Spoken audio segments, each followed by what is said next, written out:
We are April and Scott, creators of naughtygym.com, and this is the Naughty Gym Show. For years, we've been fitness and nutrition coaches to thousands of people through our commercial gyms and online platform. We've also spent nearly a decade in an ever-evolving open relationship. This show brings together two of our biggest passions, fitness and sex positivity. Our mission is to maximize the physical and mental health of anyone brave enough to explore relationship structures that run counter to societal norms. We have demolished our old ways of thinking about relationships, and from that rubble, built a life full of happiness, adventure, and vitality. And now we want to help you do the same. So hop on the treadmill, start the show, and let us teach you how to never stop playing.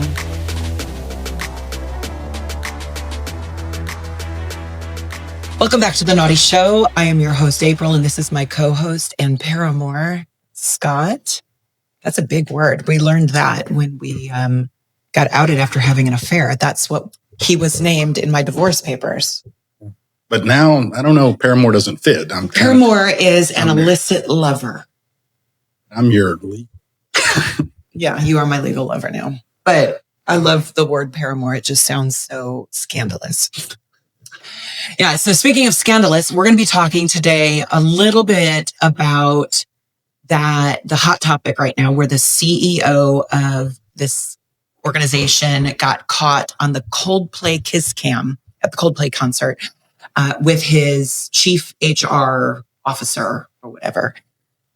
They got caught on the kiss cam. Apparently they're having an affair, but it blew up the internet. By the next morning, people were posting details of their private life, where their kids went to school, doxing their address. It just went insane. And me, as per usual, about news events, have no idea what's going on with this. Yeah. Some guy got caught on a jumbotron with an affair or something. Yeah. Well, you don't really get on TikTok or that kind of stuff. No, not a lot. But let's talk real quick, and don't fast forward this. We're going to go like 2 minutes. Yeah. We're going to talk about upcoming events. We have our next events are our men's and women's retreat. They're separate retreats. They're both in the Smoky Mountains at the exact same time. Men's retreat is going to be all guys, maybe 20 guys, I think it is. And it's an amazing cabin, all kinds of fun stuff. We're going to do steak dinners and drink whiskey and play games and talk about a little bit about relationship stuff and just really bond with other guys. Yeah, it's just a really good opportunity for men to connect in a real authentic way. And then the women, this is November 13th through the 16th for both our men's and women's retreat. We're having a Wild and Wise women's menopause retreat. We right now have, I think, 26 women signed up to go. And I believe we have 4 or 5 spots left. So you can get all the details at naughtygym.com. But our first event we have coming up is actually in Portland, Oregon, August 16th. It's our PNW Pacific Northwest meetup. And it's just a one-day event. We're not charging anything for it. The first part of the day is going to be at Sauvie Island. It's a nude beach there, a clothing optional beach, where we're just going to hang out, have fun, connect with other like-minded folks. And then in the evening, it will be, we're going to be going to Club Pravada, which is a sex club. And so Coach Matt and Coach Cara are going to head this up as hosts. You can get all of the information to that at naughtygym.com under our events tab. Like I said, it's free to go. You'll just have to buy, I think there's a parking pass at Sauvie Island, and then you have to buy your pass at the door at Pravada, or you can go online and purchase that as well. So it's just a really great way. We're trying to expand the brand, but also foster, create events that really foster meaningful connections so that you can find your tribe, find your community. Yeah. And we're not charging anything for that. As you already mentioned, there is their normal standard charge at the club that night. I don't even know what that is, but. Yeah. But there's a Telegram group. So when you go to our website, you can click that you're interested and you'll get a link to that Telegram group so you can start kind of making some connections ahead of time. And of course, we've got in January our biggest annual event, which is the complete takeover of Hito Resort. First full week of the calendar year. We got an update on the number of rooms sold. It's selling great. This year may actually be a full sellout. So hop on there, get a room. You don't have to get your room through us. It doesn't matter. If you're on the resort during that event, you're part of the event, regardless of how you book. And you can actually only book through the hotel. Yeah. Anyway. And then our El Salvador trip, October 12th through the 17th of 2026, half sold out already. We only have 3 of our ocean view tree houses. I think there's like 7 of the partial ocean view tree houses left. But if you are interested in that, and this is a retreat, this is connection focused, this is relaxing, refreshing, sexy, sensual. Very zen. Yeah, very zen. Yeah. That's a good word. Again, go to naughtygym.com for all the information on that. And one other big announcement that we can't make, but we're just teasing here, that we are probably going to be able to make a little special 10 to 20 minute podcast episode next week.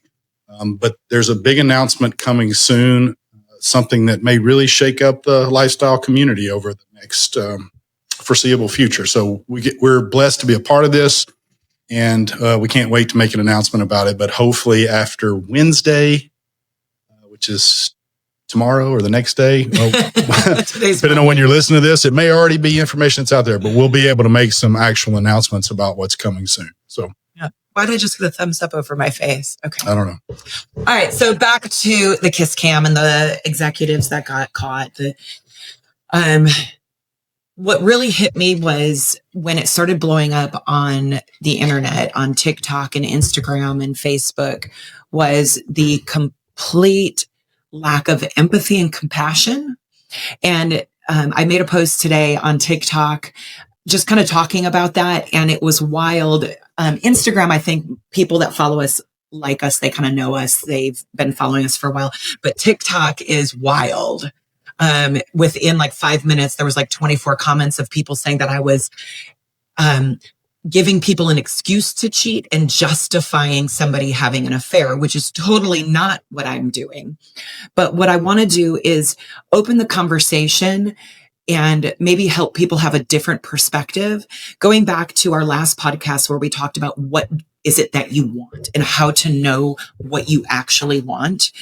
A lot of marriages end in affairs because people don't know what they want, or they're not able to voice in a safe space what they actually want, what their actual needs are. Or maybe they're with somebody that isn't capable of meeting those needs, but they stay because of whatever reason, because of religion, because of what people will think, because of children, for financial reasons. And they feel stuck and they feel unseen and they're not having their needs met.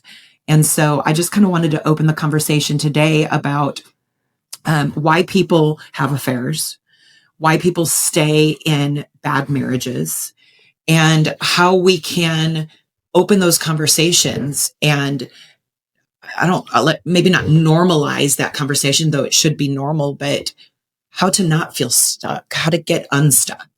And it's important that we emphasize, even though she's already said it, that no matter what you hear in the rest of this podcast episode, we are not advocating for affairs or justifying. I will say this, though. I am a huge advocate for divorce. I am. I've told you lately, like, I think I should be a divorce coach. I am a huge advocate for divorce because I can think off the top of my head of probably 10 couples right now that should not be married. Yeah. And this is obvious when you walk into any of our kids' football games. Most of those people just look unhappy. Yeah. When you get a group of women or a group of men around each other that aren't it doesn't happen as often in non-monogamy in our E&M spaces, but in vanilla settings, most of the time the men are bashing their wives or complaining that they're not getting sex or they're not having their needs met. And the women are doing the same thing. They're stupid husbands. They're not getting this. They're exhausted because all they do is take care of their kids and take care of their husbands, and they're not having their needs met. And those conversations seem way different when you're at a non-monogamous event. Oh, absolutely. You don't even have those conversations. It's usually bragging on your spouse. Right. Because you're able in a safe space to be able to express your needs and your wants and have open communication. Yeah.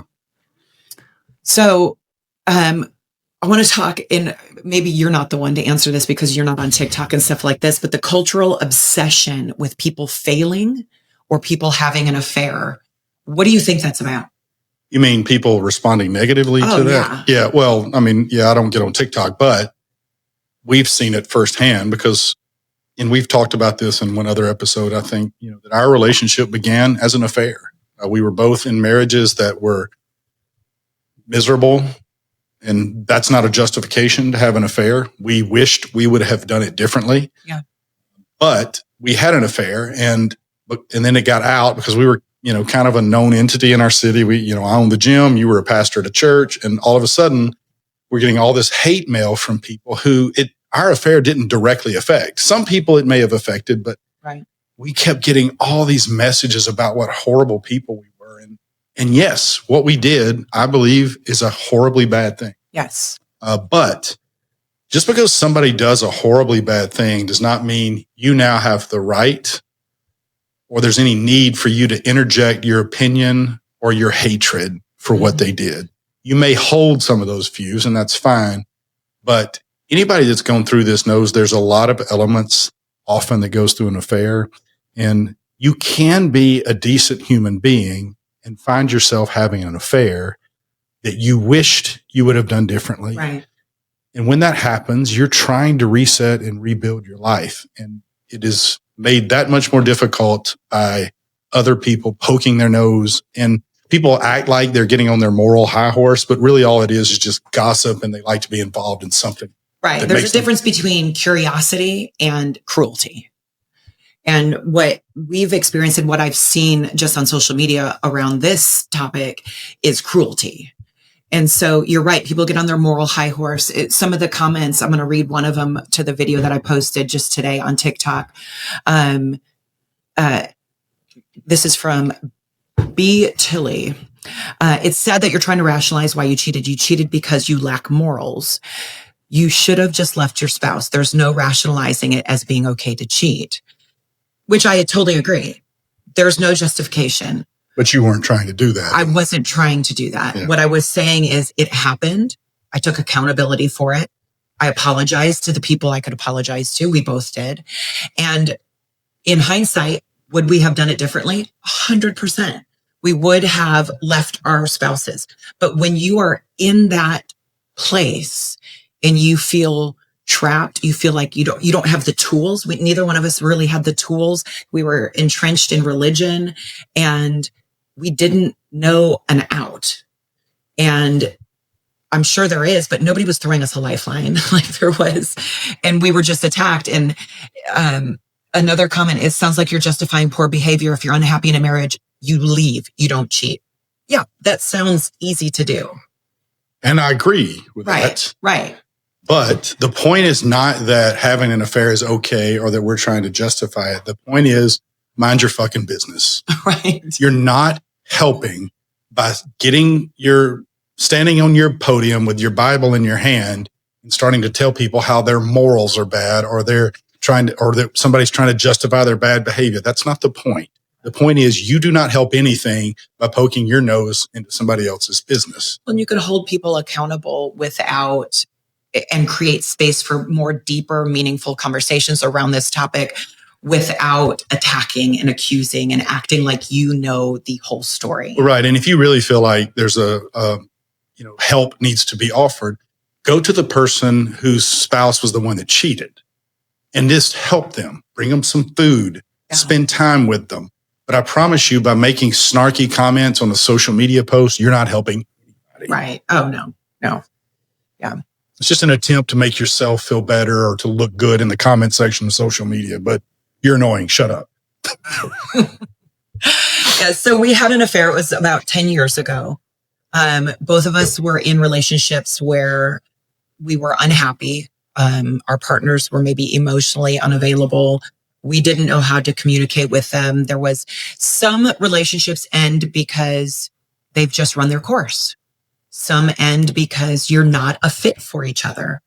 I've talked to, in the last 10 years, I can't even tell you the number of people who have reached out to me asking me how I got to the other side because they saw it all play out publicly. Anybody who knew us or saw us from afar on our social medias saw the attacks on social media. And we're not victims in this. Right. So we're not playing the victim. But we're saying is we can open this conversation and be honest about it and also try to help others before it gets to cheating. That's the goal, right? To be honest with what you actually want and maybe take the fear out of it because there's a lot of fear in being in a relationship and then thinking, I can't do this anymore. How do I get out of it? Yeah, I remember when our affair got started, and I was just riddled with guilt and shame, and that's justifiable. I should be. I was doing something wrong. But I also remember all the thoughts I had, like, well, I'm stuck in this relationship. All our finances are intertwined. We have children that we're parenting and bills to pay. And we had this CrossFit gym I was running that was our only source of income. And it just felt like no way out. Mm-hmm. Right. But I was emotionally crippled because I knew I wanted to be a different person than I was going to be allowed to be in that relationship. And what I wanted was different than what she and I had agreed to when we got married. Yeah. We were going to be a monogamous couple. There wasn't even a conversation about non-monogamy. And that aspect of my change, I would prefer to call it growth, but I don't think she would agree with that. But that's not fair to her. Right. Because that's not what she signed up for. Right.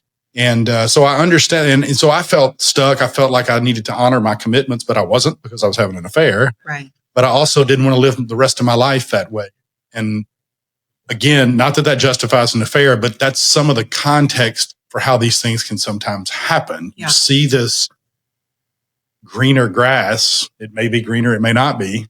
But you feel like, okay, my life could be different and it could be more like what feels true to me if I could just make this move, but I can't do it. I don't have the courage. And instead, you do the cowardly thing.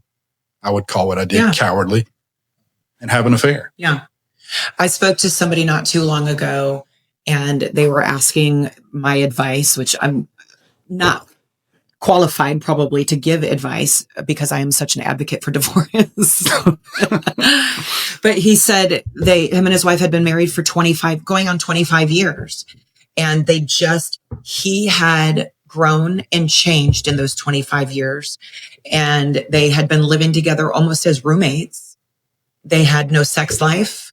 They had nothing really in common anymore. And he just didn't want to be in the relationship anymore. He felt like he didn't have a companion. He had, they just wanted different things at this point, but he didn't want to hurt her. But also, you don't want to hurt yourself. You don't want to hurt yourself. And at 40, 45, 50 years old, you still have the second half of life to live. Yeah. And I think sometimes people will think, all right, you don't want to hurt yourself, but you're going to hurt her by breaking up with her. You just should commit to or stick to your vows or commitments that you made when you get married. And that's the casket you made for yourself. But right. I don't think that's true, because not only are you now going to be in a relationship that no longer serves you, but you're not going to be able to show up 100% as the person they married either. Right. And their life is going to be worse because of you. So, and this is going to be one of the more controversial parts of my book that's coming out. But I talk about how a lot of mainstream therapy or views about marriage and committed relationships focus on, as its primary objective, the endurance of the relationship. Mm-hmm. At the expense, perhaps, of other things. And I make the claim in the book that your focus should be on the vitality and aliveness of the relationship. And sometimes that may call for ending the one that you're in. Right. If it is no longer serving either of you, there is no justifiable reason to stay together and live a suboptimal life simply because you made a commitment. Yeah, people become a martyr for their relationship just to say, I made it. Or, I've heard people say, well, my parents had this long, beautiful marriage and I don't believe in divorce. Well, that's fine. But at the sake of what? Your own mental health, your partner's mental health, loneliness, depression. Here's some statistics, 40 to 50% of marriages in the US end in divorce. That's according to the American Psychological Association. 60% of second marriages end in divorce. The average duration of a first marriage is 8 years. Wow. Yeah. The most common reasons cited for divorce, 75% is lack of commitment. 60% is infidelity. 57% conflict or arguing. Yeah, I think this lack of commitment idea, I think we put the cart before the horse when we make commitment to the relationship the main priority. Right. Instead, it should be commitment to the flourishing and well-being of each individual. Yeah. And if that happens, then the relationship path will dictate itself. If you grow together, you're going to be happier. You're going to experience more vitality in that relationship, and you are going to stay together. Right. But if you just say we're committed for better or worse, for richer or poorer, till death do us part, you can end up feeling stuck, and society will pressure you because you feel that shame of failure for dropping a relationship. Mm-hmm. And it's just it's the wrong way, in my opinion, to look at a relationship. What a flourishing relationship, I think, looks like is, like you said, both individuals flourishing, self-development. Each individual is working on themselves actively and continuously, trying to grow as a person, as a human, having your own hobbies, your own likes, your own dislikes, your own friends, a community of people that you can be honest and authentic with. Looking back on my first marriage, was so isolated, and the only community I had was my church community, who was telling me to stay in a marriage at all costs. That meant at the sacrifice of my own identity, my own mental health, Joy, my children's mental health, my children's joy. And looking back on that, I have so many regrets that I wish I would have left sooner, because I kept my children in that for so long. And my children saw a mother and a father who was emotionally void and empty. And that's not fair. So when people say we're going to stay for the children, you're not doing your children a favor by staying and letting them see an empty human. Yeah, because now you're modeling something for your children that you wouldn't want them to emulate. Right. You're showing them that a relationship can look like this, and you just got to stick it out. Well, and ask yourself, is this the relationship that I'm in? Is this the kind of relationship I would want for my children? Oh, yeah. Because that's what they're going to see. And a lot of times that's what they're going to seek out, because you're modeling how to have a relationship to your children. Is it loving and kind and good communication and honest and authentic? Or is it quiet and lonely and void of emotion or tumultuous? Are you fighting? Are you screaming? Are you showing your kids that you hate your partner? Because that comes out, and kids see that kind of thing. Yeah. And what we did, having an affair, did hurt children. It hurt our children. Yeah. We have worked really hard to repair that and to help navigate them through that. And I think now my 3 boys are healthy and loving and kind, and we have a really good relationship with all 3 of them. And same with your 2 daughters. We have a really good relationship with them, and they are in good relationships. Yeah. Yeah. I mean, it's, you think that the marriage is just about you, and you're sticking with these relationships if they're not, going great. And it feels like the moral high ground, but I think often you could be doing more long-term damage than if you just simply ended what wasn't obviously working. Yeah.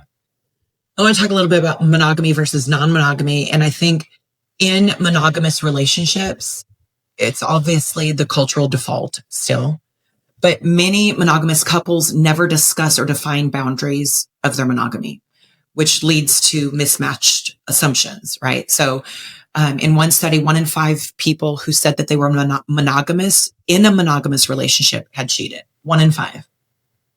I'm actually surprised it's not more than that. That's a shockingly low number, if you ask me. But it's not the structure. So you don't have to be non-monogamous to have a healthy relationship. Monogamy can work, but you have to be honest about what it is that you really want. So I'm more of an advocate for divorce than I am non-monogamy. We're going to get all kind of negative comments about this divorce thing. For honesty, clear communication, setting clear boundaries, saying and figuring out first what it is that you want as an individual, fully autonomous of your partner. What is it that you want? And I really think that people are starting to get married later and later in life now. I think the average age for men was right now, they did a study, the average age of a first marriage in 2023, women were 28 and men were 30. And I think that's fantastic because when I was young, it was like 19, 20 years old, people were getting married and they were divorced by 30. Well, I'm not trying to brag, but I was 17 when I got married the first time. Yeah, we do it different in Alabama. You are an overachiever. Oh, I can't believe I was married at 17. That's crazy. I mean, you don't even know who you are at that age. No. I didn't even know who I was at 30. It wasn't until I was well into my 40s. I was married before I had ever paid a bill of any kind. That's pretty incredible. Yeah. You're still married. I still don't pay bills. Not much has changed. See, you don't learn to do life skills if you get married too soon. Here I am with a wife having to pay all my bills for me because I don't know how to write a check. So why affairs actually happen. I want to talk a little bit about moving beyond what's just good and bad and into unmet needs. What are some, when you look back on some of your relationships, some of your unmet needs? Ooh. Well, and I don't want to talk negatively about any of it because I don't think, like in my last relationship, my last marriage especially, it was an unfair thing that I did to her, not because I was dishonest and had an affair, but because I grew in a different direction, not a better one, right? Just different. And I knew that I no longer wanted to be monogamous. I knew that there were elements to the way I wanted to live life that didn't match with hers.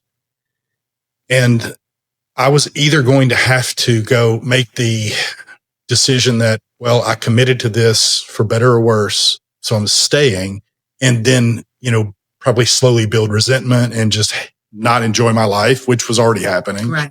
But stay with her, which feels like the nice thing in some ways. But, as I would probably have become older and more curmudgeon-y than I already sometimes am, it would have just made her life awful. And I like to think that even though what I did was awful and put her through a lot of pain, and I regret that, I'm hoping that she's so much better off now because of that.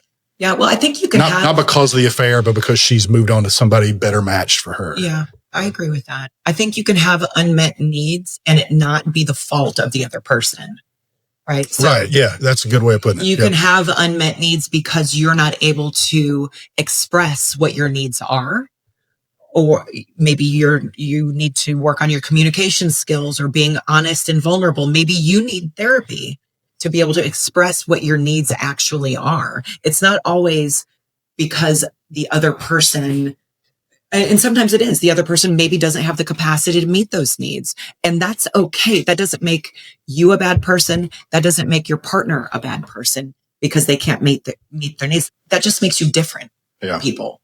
And there are ways to solve that. Yeah. And we're not saying that every time in your relationship you want to do something different than your partner does, you should get divorced. That's not what we're getting at here. But we are saying that commitment to an ongoing marriage or relationship should not be the end goal of that relationship. It should be the improvement, vitality, and joy of each person in that relationship. And if that stops happening, you should be able to amicably end that relationship. Yeah. We listened to Esther Perel she was on a podcast and she was actually answering a question where a guy was saying, I've been married to my wife for 20 years and I'm not happy. She's not happy. We haven't had sex in so many years. What should I do? Should I get out? And Esther Perel said, have you done everything you possibly can? Like, have you put as much time and effort into your relationship with your partner as you are your golf game or, whatever else you're doing? Are you, after 20 years, trying new things in the bedroom? Are you trying new restaurants? Are you, creating romantic date nights still? Or are you just putting it in the lap of your partner and saying, you're not giving me there's no sparks anymore. And so you're just going home, getting on your phone, watching TV, scrolling on your phone, totally disconnected from your partner. And I think that probably happens to most people in typical monogamous marriages. After so many years, they've raised the kids. There is no spark. They stop taking care of themselves.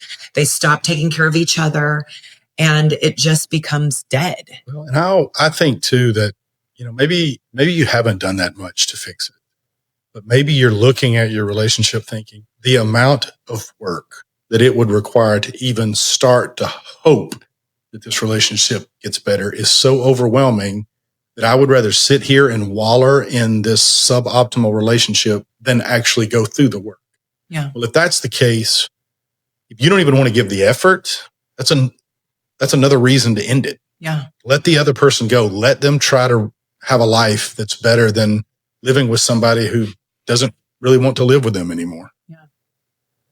I want to talk about a few of the different reasons why people can stay, and some of the reasons why I stayed in a marriage for so long. And we hit on this a little bit earlier, but fear of judgment, religious or cultural expectations. That's a big one, especially here in the South. I don't think we hear that as much in more progressive places, maybe like up north, California. But the Bible Belt is so entrenched in religion that it really is such a big deal when you hear somebody's getting a divorce or has an affair or whatever. And that can be a scary thing, that religious expectation to stay with somebody because the Lord says you have to. Yeah, I think if it hadn't have been for that religious pressure, I probably would have been divorced or ended my last relationship much sooner than I did. But yeah, people that aren't religious or live in an area that maybe not all that religious and have never gone through that, it's hard to explain how that pressure mounts and builds and pushes in on you. But it can be extensive. But I mean, that's not the only way pressure to stay seeps into a relationship. Right. Society, this is your culture, even if it's not religious, in a lot of places, long-term, committed, endured relationships are the gold standard in some people's mind. And I really think that needs to change. Yeah. Now, I want my relationship with you to last forever. But I also want, if I am not giving you everything you need and deserve or want, for you to know that you can leave. Oh, I know that. But look, it makes it more valuable to know that a person without a shadow of a doubt knows they can leave and end this marriage, still chooses to stay. Right. As opposed to somebody staying because they've committed to it. And I don't feel confident then knowing whether or not this is what they truly want. They're just potentially staying because they committed to it. Right. Well, and that I've been saying this for a while now. I am not a fan of the institution of marriage. I'm not a fan of it because, and I can remember even when I was young, a teenager maybe, and I saw Kurt Russell and Goldie Hawn and read their story. They're not married, but they've been together for, I don't know how many years, 30 something years. And I had listened to them on an interview once talking about how they got to choose each other every day. So why did they need to get married? And the society was pressuring them, like, why don't you get married? You've been together so long. You have children. Why don't you get married? And I always thought that was such a beautiful thing that you have the option. A piece of paper doesn't keep you together, but you can choose to be with somebody every single day. And that is the way I'm handling our relationship. I choose you every day, not because of a piece of paper that says, or not because God tells me I have to choose you for sick or for better, for worse, for sick or for poor. In fact, we took sicker or poorer. Sicker or poor? I think it's richer. In sickness and health. So sicker or for I poor? don't want you sicker or poor. We actually didn't even have those vows, but I just think it's an unfair thing. I don't think marriage, the institution of it, that commitment is such a weight on people that it forces people to stay in marriages that are dead and are not serving either one of them. Yeah, you shouldn't stay because you're committed. You should stay because you want to stay. Right. The institution of marriage has, got a lot of historical baggage with it. It seemed like a good idea when, women were being thrown in the street. Dowry. Yeah. I mean, but we're not saying that you getting married is the wrong thing to do. It's a beautiful thing. If it works for you, go do it. It's kind of like monogamy versus non-monogamy. Right. Neither's wrong or right. But you don't have to be married to commit to somebody. And we believe so much in this principle that we are planning on divorce ceremony. An unbinding ceremony. Yeah, we're calling it an unbinding ceremony where we're actually going to get, and I know every time we say this, people are like, oh my God, you're fucking crazy. We're literally going to get, unless our accountant tells us that it's going to cost us tons of tax money, we're going to get officially divorced. We believe so much in the idea that we choose each other every day and we don't need a piece of paper to tell us that why are we involving ourselves in an institution that carries some negative baggage that we just don't agree with. Right. Well, we also believe in full autonomy for each other. I want you to grow as an individual. And if that means eventually you outgrow me or your desires change or your needs change or your wants change, I don't want a piece of paper forcing you to stay with me. I want you to choose you over everything. And in that, I hope you choose me. But if you don't, I'm going to hunt you down. And probably you won't find better. And probably marry a rich person.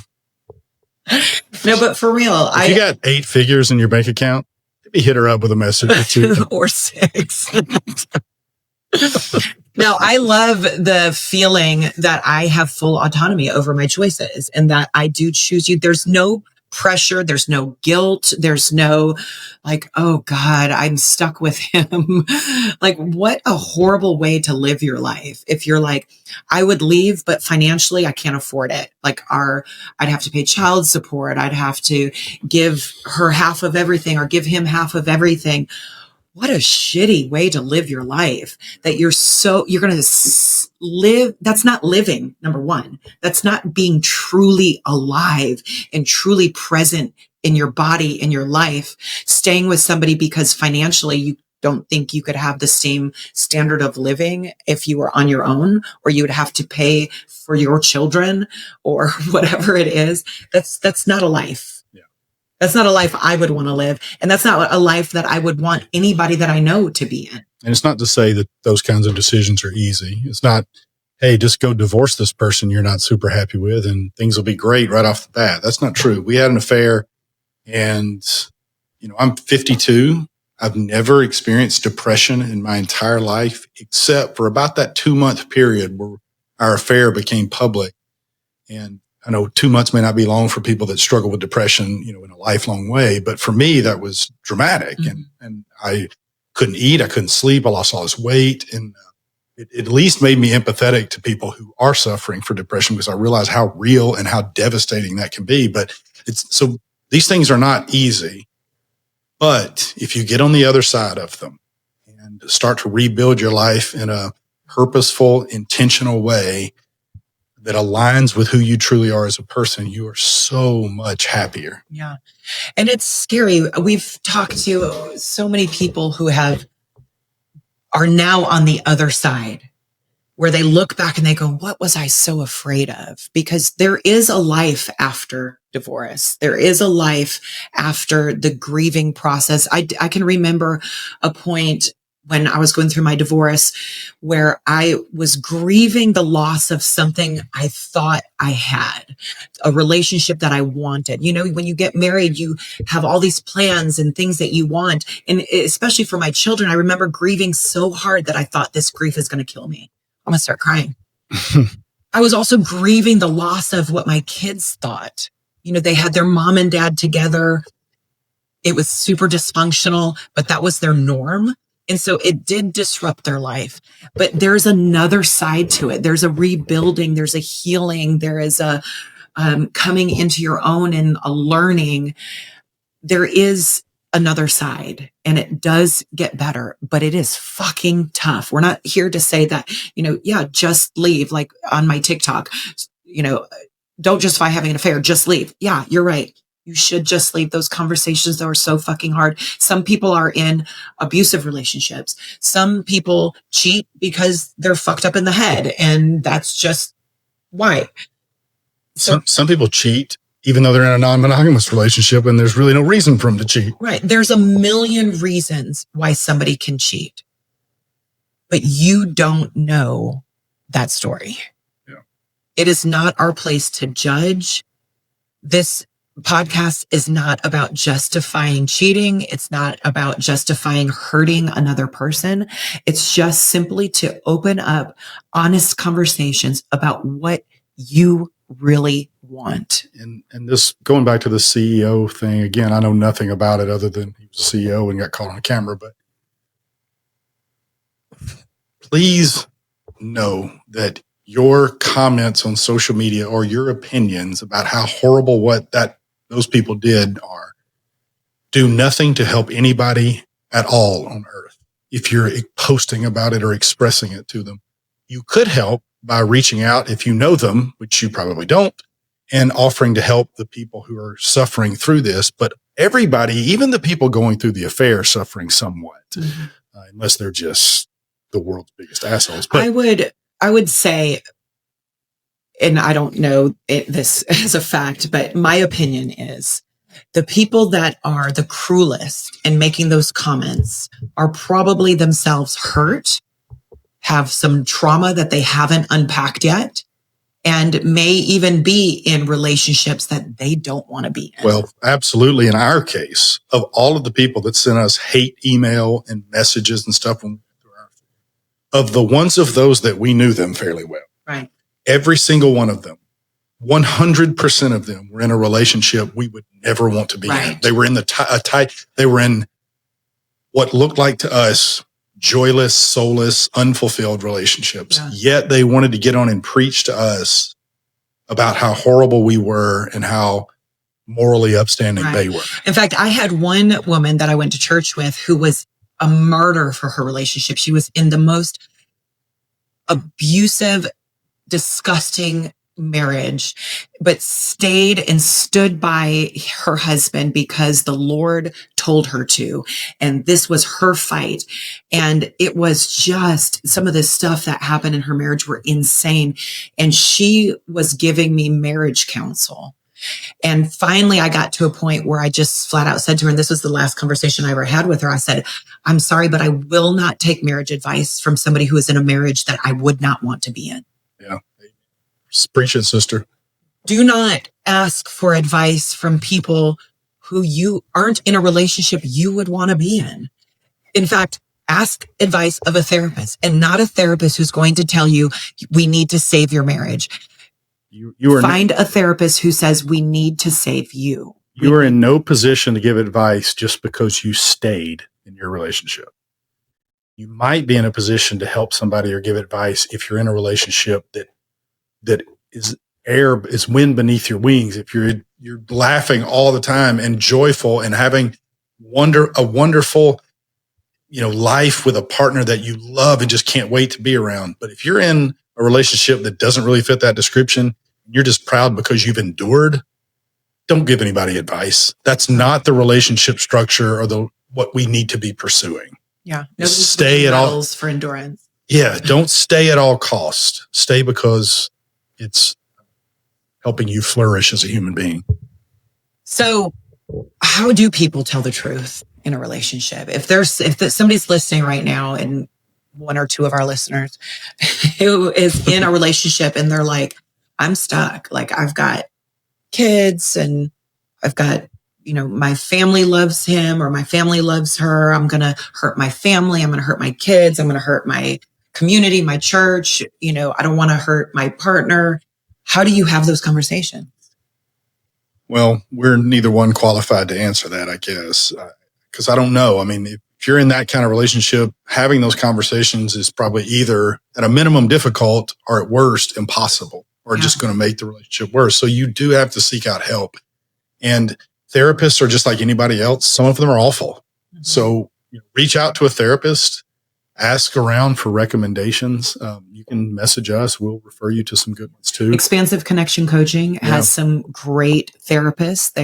They do couples therapy. They do individual therapy, but just having a professional help you navigate those conversations can be priceless. It takes a lot of strength to step away from something that isn't fulfilling your life. It's not easy. We know that firsthand. But having somebody in your corner that's a professional can help you, and it can give you some of that strength and courage that you need, knowing you got somebody intelligent that's been through this stuff before helping you navigate the process. Yeah. There's no easy route out of a divorce unless, we've heard of people having amicable divorces. You just don't see many of them. You just don't see many of them because it gets ugly when people are hurt.